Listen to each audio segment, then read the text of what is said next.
Hello, my name is Tanisa Mahangam, and today myself, alongside Alex, Matthew, Anna, and Maddie, will be presenting our three recommendations for the Gillette Case competition. Shaving is a personal care ritual and a universal habit that unites all people, including the elites and the masses. For over 100 years since its humble beginnings in 1904, Gillette has been the predominant player in the shaving industry. However, in recent years, we have seen a dramatic change. Gillette's growth is not only stagnating, it's actually decreasing, and Gillette has seen an average decrease of 7.1% over the past 5 years. While Gillette's market share decreases, new shaving startups such as Dollar Shave Club and Harry's have seen exponential growth. These competitors are growing their part of the market share through designing and developing products which are targeted for specific sectors in the market who hold a great deal of purchasing power and creative advertising strategies. To start off our analysis, we defined four factors which currently affect the modern day shave industry. The first are the dynamic needs, wants, and standards of the target consumer. The Gillette potential customer is not the same person he was 30 years ago, and not even the same person she was 5 years ago. Gillette must be aware of what the current needs are of its target market.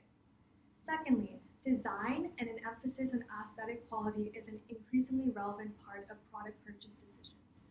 Design is now just as important as functionality of the product in the personal care industry. Thirdly, traditional modes of communication to target audiences are now outdated. Gillette must utilize the most effective means of communicating with its target customers through social media. And finally, creativity and innovation defines who's the winner in an industry that sees high price sensitivity and high brand loyalty. In order to keep its current consumers and also gain new sectors of the market, Gillette must think strategically and think innovatively. Our strategy consists of three recommendations. The first is redefining who our target consumer is and what their needs are. The second is redesigning our product line to meet their needs. And the third is reconnecting to audiences through different forms of media. And now I'll hand it off to Alex to explain our first recommendation of redefining the target market. Great, thank you. So why millennials? For starters, millennials on average spend up to twice as much as their parents did on self-care products like shaving and fashion. Secondly, half of millennial men say that they enjoy shopping for fashion products. This is huge for Gillette. This is putting men in the driver's seat when it comes to choosing care products, shaving products, and everything in between.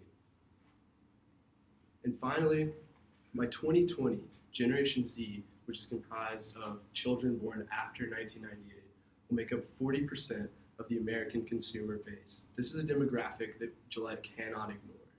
For all these reasons, we believe that Gillette needs to pivot and focus its marketing campaign on millennials.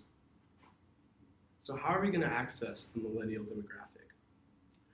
First of all, millennials have grown up in a world that tolerates gender identity, and it values non-traditional gender identities. Because of that, 12% of millennials identify as transgender. 40% of millennial women say they prefer products designed for men. And that really tells us that, as a whole, millennials want their brands to value gender inclusion like they do. And for that reason, we think that it's crucial for Gillette to change its marketing style away from gender-specific targeting and towards a gender-inclusive identity. And with that, I'm going to turn it over to Matt and Anna to talk about the Gillette redesign. Thank you. So now, for the second leg of our recommendation, we're going to be talking about redesign.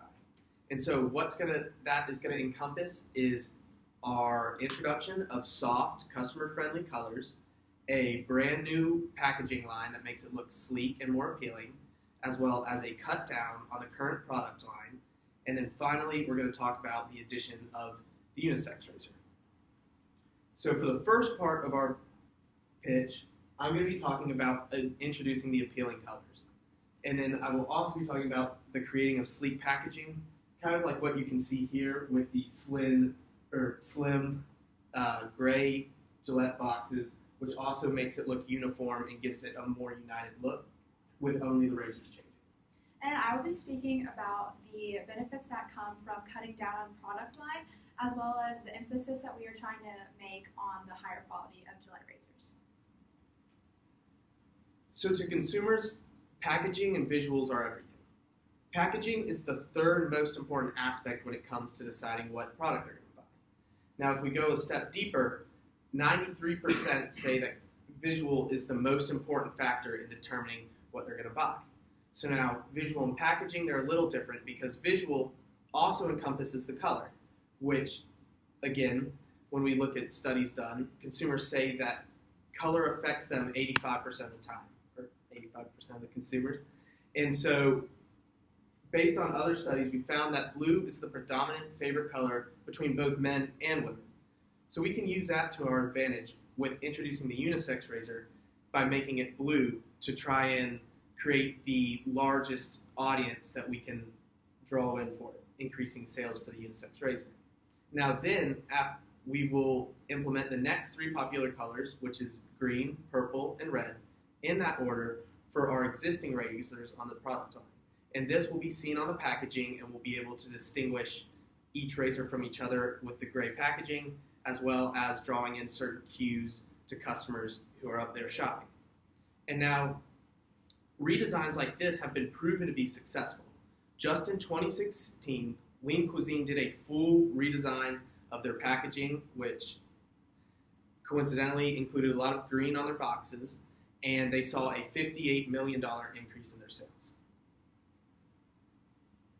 Thank you. In 2004, Barry Schwartz conducted an experiment to further look into the idea of less being more. What he found was that when companies cut down their product line by 75%, sales increased 10 times.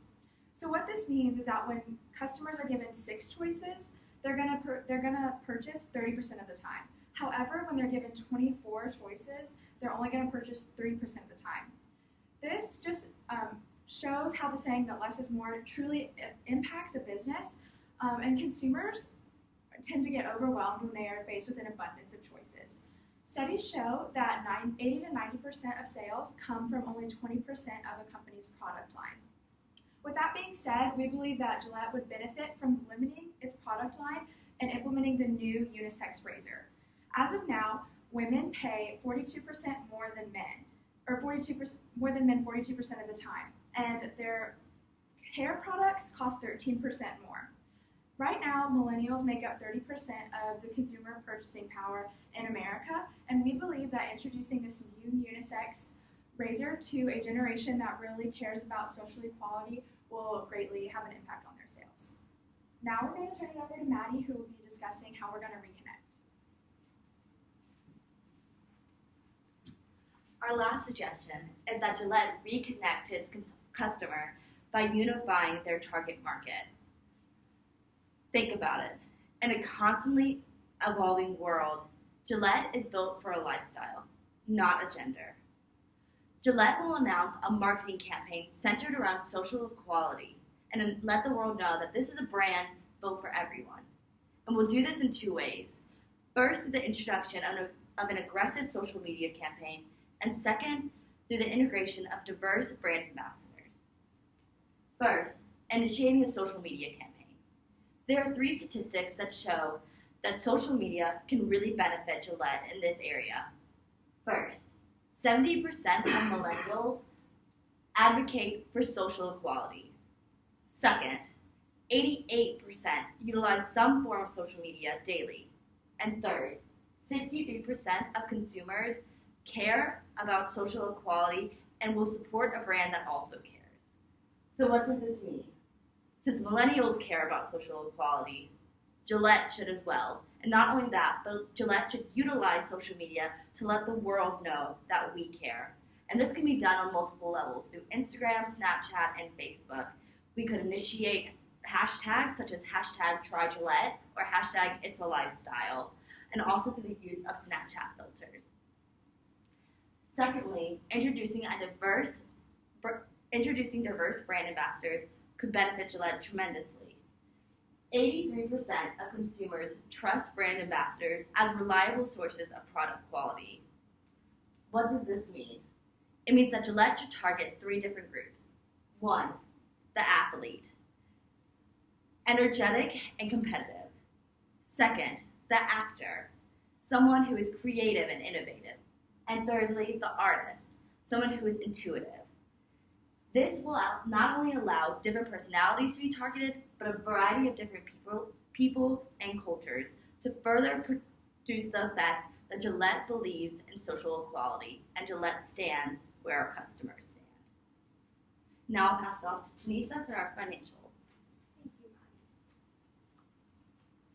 So, to begin the implementation of our recommendations, we will start off with the marketing strategy and then simultaneously condensing the product line and introducing modern and aesthetic packaging, while also introducing a social media strategy to build up excitement for these changes. And lastly, we will have the brand initiative and the brand ambassador initiative. Our recommendations are expected to increase product purchases by 10% and also see a $1.3 billion increase in sales revenue due to the changes in product design and packaging. Thank you so much.